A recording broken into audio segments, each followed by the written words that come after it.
And welcome back into Crosstalk here on 104.7 King FM, 1230 KSTC.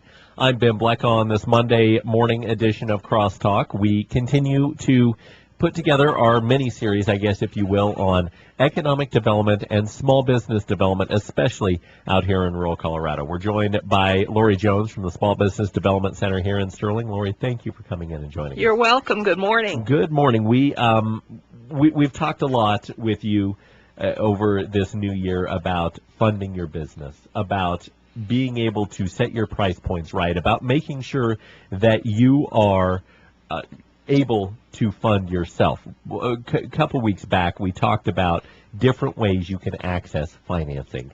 And one of the things that you always hear that I don't know a lot of people know a whole lot about, oh, there's a venture capitalist out there that'll pay for this. Right. Okay, so venture capitalist, that's a pretty vague topic. Tell us what a venture capitalist is, and there is a venture capitalist organization that you guys work with, the CSBDC. Yeah, and actually I am involved with that too, but purely what venture capital is, it's very different, or angel investor. That means that someone or an organization or a group of partners will invest in your business, but rather than a loan, they generally are going to take an ownership in your business. Okay. So this is similar to the ABC show Shark Tank. Yeah, it is. Okay. That is venture capitalist. It's something in pop culture that we can all identify with. And it's actually a fun show to sit and watch, whether you're in business or not. The organization that you work with, tell us a little bit about them. What this is called, and it's actually it's called the Colorado Venture Capital Authority, and it's abbreviated VCA. We started this back, this was started by legislative bill that was run in the state of Colorado. And so the program started in 2004, okay. And I have been a governor's appointee on this program, so those of us involved are not paid as board members. The purpose of this at the time was my own frustration and the frustration of many other entrepreneurs in Colorado that could not find what we call seed and startup money for our businesses. Okay.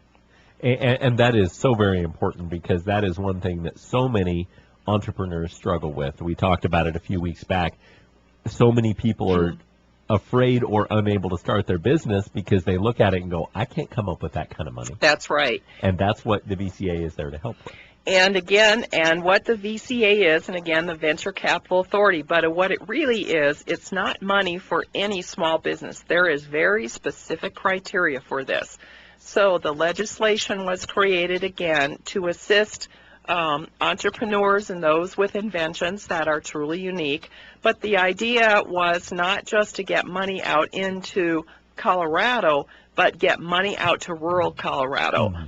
And the program itself was defined at that time for a total amount of money being $50 million. 25% or a quarter of that money needs to get into rural Colorado. The thing that you hear all the time is, well, especially business-wise, there's not entrepreneurs in rural Colorado doing new stuff. You and I both know the difference. Well, and again, Dan and I, being entrepreneurs way back when we did the call center business, I knocked on door after door after door looking for funding, and in Boulder, and we did when my partner and several of us were doing the Sterling Biotechnologies, the same thing. They said, and you're doing it where? Uh-huh. So there, again, has been some discrimination against, if you're not in the Front Range or Boulder, you're not smart enough to do a unique business, which is not true. But again, let's talk about what this is. Venture capital means that you have a truly unique idea. Maybe it's patentable. Maybe it's something no one else is doing. It generally fits, though, into biotechnologies, perhaps creating software programs or a piece of hardware, something that is unique that could be sold nationally, globally, and in about 5 to 10 years, the money that's put in, the return needs to be 3 to 7 times what the initial investment was. Okay. So if you believe you have something that's unique, that's how this program can apply. Absolutely. Tell me a little bit about what somebody with this idea needs to do, because we can hear about all these programs. If we have an outline, if we have some guidelines we have to follow, that helps us. So what was done is this board was created called the Venture Capital Authority. And on this board, we have representatives from the finance community and people that are involved in venture capital, former entrepreneurs like myself. And what we've done is we've contracted with a company in Boulder that is a venture capital firm, and they're professional, and they're called High Country Venture. Okay. They have a website called highcountryventure.com. So again, but even you can just start looking, Colorado Venture Capital. There are a lot of venture capital companies here in Colorado. However, this program is the only one that provides seed money. No one else provides seed money. And what seed money means is that's the money to help you finish your business plan out and actually get started. Absolutely. And business plans are also important, as we talked with Laurie Jones from the SBDC this morning on Crosstalk. The most important part of the business plan that many venture capitalists like to look at is that executive summary. Oh, absolutely. And in that executive summary, and again, up on that website is all the criteria.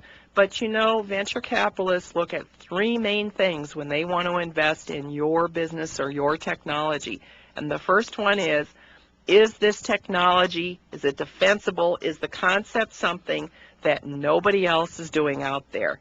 The next one is, will the market provide for rapid growth and significant growth? Absolutely. So we're talking something that in year 3 or 4 might be at $5 or $10 million in sales and is going to grow a lot larger than that down the road.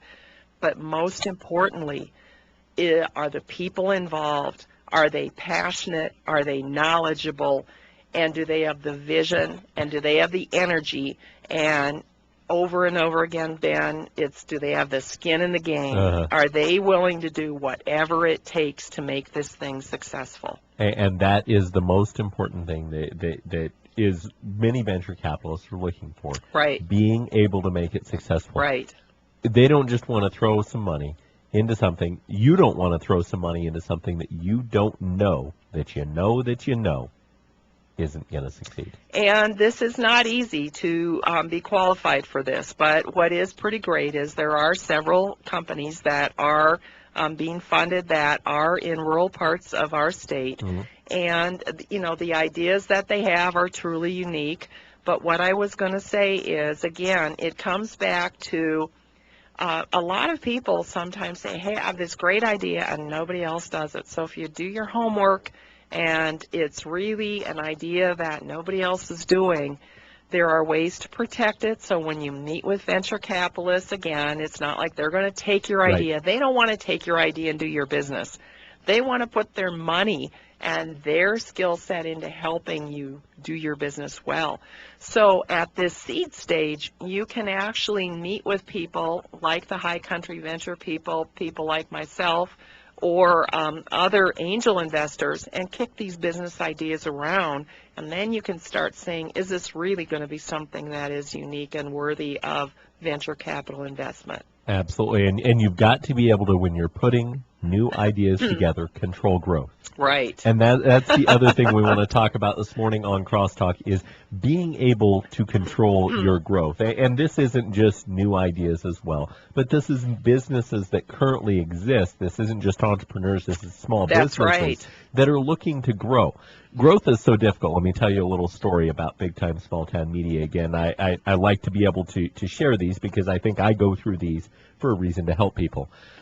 I started doing the video work this summer. We added the one camera crew to handle the Western Nebraska contract, and that was all I was going to grow this year. You and I sat and talked about it. I said, that's all I'm going to do. That's it. Next year, we'll grow. Business has a funny way of doing what it's going to do. And by the beginning of December, we doubled in size. Right. And had the opportunity to triple in size controlling this growth is so difficult because I looked at it and I said, yes, let's go. Yes, let's go. And then I had to rein myself back in and say, is this a smart business decision? So walk us through some basic steps of controlling business growth. And that's the first thing is if you are willing to start responding to whatever the customer demand is, you need, everybody always hears me say you need plan A, B, C, but you need to go down to plan Z if that's the case. The first thing is looking at, is this something I want to be doing? And you always have to ask it, is it either the people, you want to work with the people involved? Do you want to be in the geographic area? And here's your cash flow issue again. Maybe it's going to need funds. It may be a great revenue opportunity, but you may need a pot of money that you don't have, and you just can't make that happen. The next part of it is, do you have the time to manage it, look at everything, and do all the activities necessary? Right. Okay. And growth is a difficult thing to control because as business owners, as entrepreneurs, you want to grow. That is your ultimate goal, is to grow, but being able to effectively control it. And there's several different little things you can do as a business owner to control that. Yeah, there is. And part of it is starting to think through, here's the part where you have to become more organized.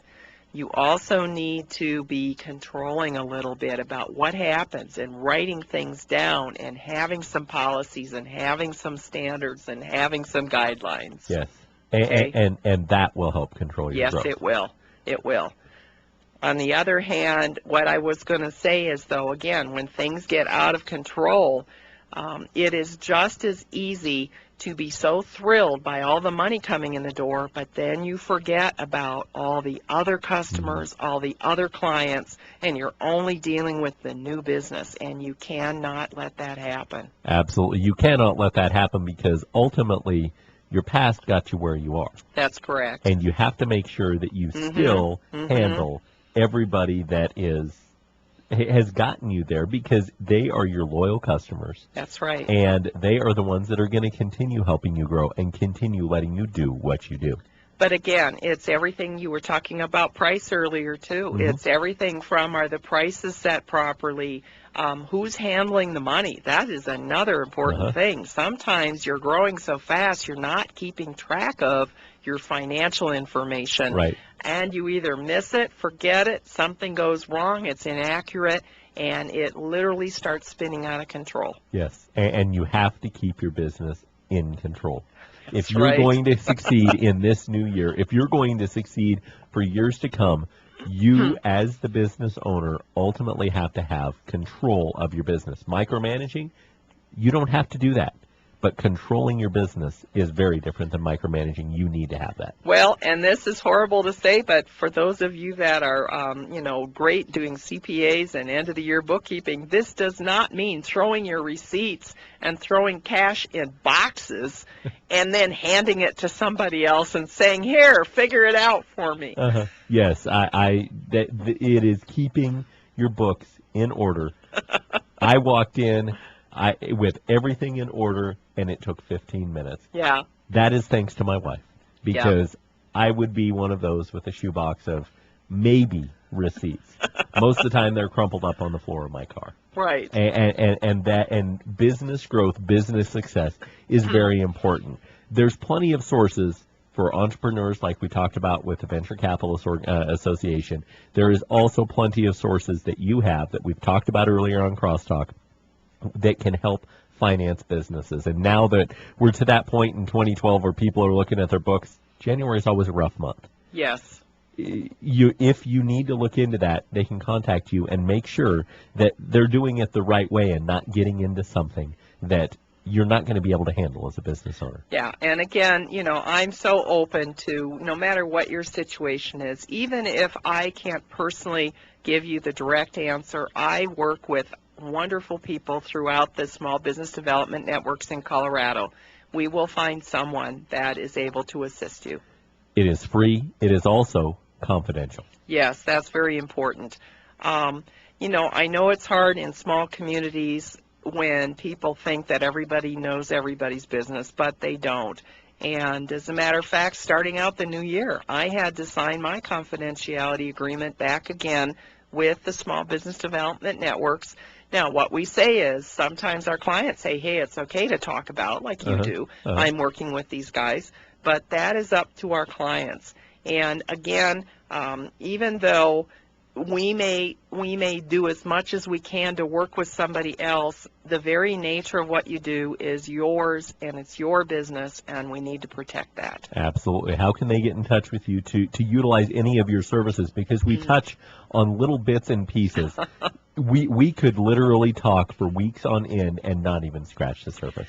Yeah, you're right about that. And that's the wonderful thing about business in our country is it's in every niche. It's every kind of imaginable business people are doing, and I think it's wonderful. I am so energized by hearing what people are working on that I don't have to start another business because I know what everybody else is doing, and I can participate in that process. Absolutely. The sources are there on your website, NEECCO.SBDC.org. Right. Easiest way I found to remember it, Northeast, East Central, Colorado, Small Business Development Center. You know, that's good, and that's how you can reach us on the web, and you can also reach us through Facebook. And what I would like to say is feel free to call me directly at area code 970-520-0798. The Small Business Development Center, yes, it's here in Sterling, but you have people all across the region that can help. Yes, we do. And that is the most important thing because it's not just about one city, one community succeeding. It is about the entire region and the state. And we'd like to thank you, Laurie, for joining us. You're welcome. Crosstalk.